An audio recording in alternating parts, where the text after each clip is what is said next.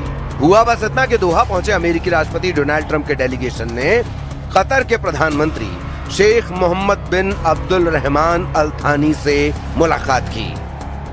America की ओर से दोहा पहुंचने वालों में पश्चिम एशिया में अमेरिका के दूत स्टीव विटकॉफ और ट्रंप के सलाहकार और दामाद जेरेड कुशनर शामिल थे। कहा जा रहा था कि दोनों ईरान से बात करके होर्मुज और दूसरे मुद्दों का कोई समाधान निकालेंगे, लेकिन ऐसा कुछ नहीं हुआ। हालांकि जेडी वेंस ने दुनिया को ऑल इज वेल वाली स्थिति दिखाने की पूरी कोशिश की। अमेरिका कोशिश कर रहा है कि डील पर ईरान उसकी बात माने, होर्मुज में समझौते के आर्टिकल 5 को लागू करे, लेकिन ईरान नहीं झुक रहा। वो होर्मुज में वसूली का प्लान बना चुका है और उस प्लान को लागू करने के लिए वो अमेरिका को मजबूर कर रहा है।